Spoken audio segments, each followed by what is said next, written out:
Antoine Griezmann est en très grande difficulté à l'Atlético de Madrid et son cas commence sérieusement à inquiéter le Barça. Restez bien connectés, on vous explique tout ça dans un instant. Foot.fr, fournisseur officiel de football.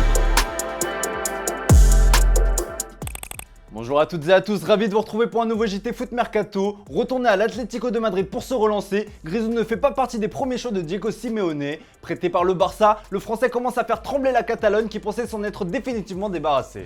L'été dernier, le Barça avait réussi à se séparer du Français qui n'a jamais réussi à s'imposer en Catalogne. Un énorme bol d'air frais pour les finances du club catalan puisque Griezmann touchait un salaire colossal de plus de 20 millions d'euros bruts. Prêté pour 2 saisons à l'Atlético de Madrid avec une option d'achat de 40 millions d'euros, les coulés pensaient s'en être définitivement débarrassés. Sauf que chez les Colchoneros, Griezmann peine à se faire une place d'indiscutable. La concurrence fait rage en attaque et Joao Félix et Morata semblent avoir les faveurs de Diego Simeone. Récemment, l'hypothèse de le voir repositionné en tant que milieu de terrain commençait même à prendre de l'ampleur. Cette situation inquiète le Barça d'après Sport puisque l'option d'achat du joueur de 31 ans ne sera levée automatiquement que s'il dispute plus de 50% des matchs des Rojiblancos pendant ces 2 saisons. Les Catalans pensent que le coach argentin a reçu des consignes de la part de ses dirigeants pour que le Français n'arrive pas aux 50% de rencontres jouées, ce qui signifierait un retour de Griezmann en Catalogne l'été prochain.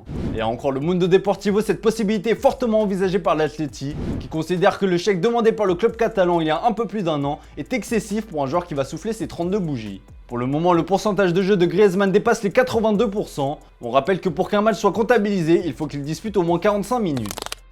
Tout ça nous amène donc à la question du jour, les amis, seriez-vous plutôt pour ou contre un retour de Griezmann au Barça? Comme d'habitude, on attend vos avis dans les commentaires. Hier, Maël vous demandait si Casemiro pouvait être considéré comme une légende du Real Madrid. Et bien pour vous, aucun doute, le Brésilien a laissé une trace indélébile chez les Merengues, notamment avec le trio qu'il a formé avec Modric et Kroos qui a roulé sur l'Europe durant de nombreuses années.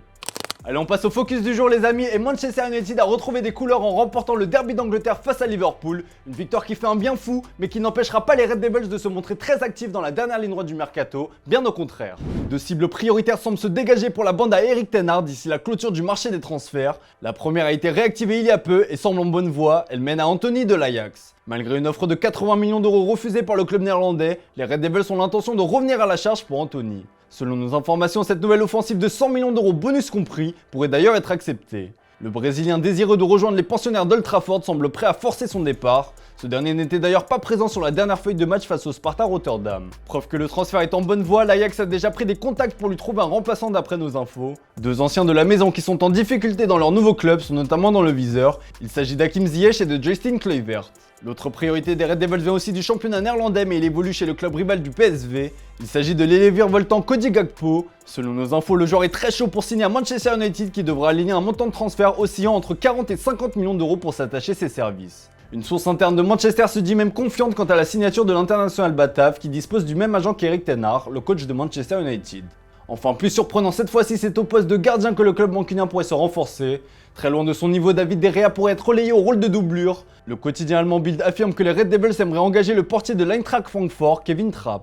L'ancien gardien du PSG aurait même déjà fait l'objet d'une offre de la part des Mancuniens. Un contrat de 4 ans est évoqué, l'intéressé aurait quant à lui déjà donné son feu vert. Il n'y a pas que dans le sens des départs que ça bouge à Manchester United, puisque hier soir un accord total a été trouvé pour le transfert d'Eric Bailly à l'OM. L'arrivée du défenseur central ivoirien à Marseille ne serait plus qu'une question d'heure. Selon RMC Sport, un accord total entre tous les partis aurait été trouvé. Son arrivée dans la cité phocéenne devrait se faire ce mardi, du moins elle est espérée. Il devrait s'agir d'un prêt avec une option d'achat qui dépendra notamment d'une qualification de l'OM en Ligue des Champions la saison prochaine. Après Alexis Sanchez, le club phocéen va donc s'attacher les services d'une autre recrue d'expérience. D'ailleurs, selon les dernières nouvelles de Sky Sport Italia, la Juventus a trouvé un accord avec Marseille pour Arkadiusz Milik autour d'un prêt payant de 2 millions d'euros et une option d'achat fixée à 8 millions d'euros.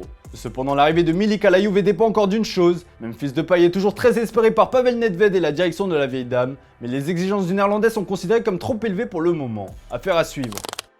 Au PSG, si tout va bien dans le meilleur des mondes après la leçon infligée au LOSC, il y a quand même quelques frictions en interne.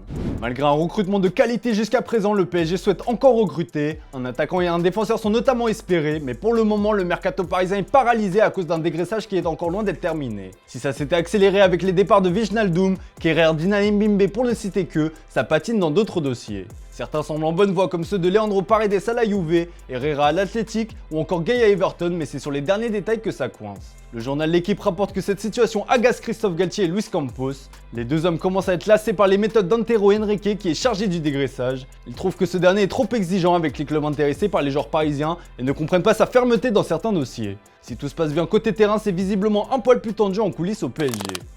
Allez, on passe aux officiels du jour. International belge, Boyata va quitter l'Allemagne pour rejoindre le championnat belge. Après 3 saisons avec le Hertha Berlin, le défenseur de 31 ans quitte la Bundesliga pour rejoindre le club Bruges. Il a signé un contrat jusqu'en 2025 et portera le numéro 28. Vendu par Nice à Watford contre 4 millions d'euros l'hiver dernier, le latéral gauche ivoirien Hassan Kamara est déjà transféré. Le club anglais qui évolue en Championship après sa relégation a vendu son joueur à Udinese contre un chèque estimé à 20 millions d'euros. Le joueur va rester en prêt au sein du club anglais et rejoindra le club italien lors de la saison 2023-2024. Allez, comme d'hab les amis, on se quitte avec l'image du jour. Jadon Sancho a grandement participé à la victoire de Manchester United dans le derby d'Angleterre. L'Anglais a été applaudi par le public d'Old Trafford et a reçu les félicitations d'un ancien coéquipier de Dortmund. Je vous laisse découvrir qui c'est. Voilà, c'est tout pour aujourd'hui. Merci pour votre fidélité. Bonne soirée à vous. On se retrouve dès demain pour un nouveau JT Foot Mercato.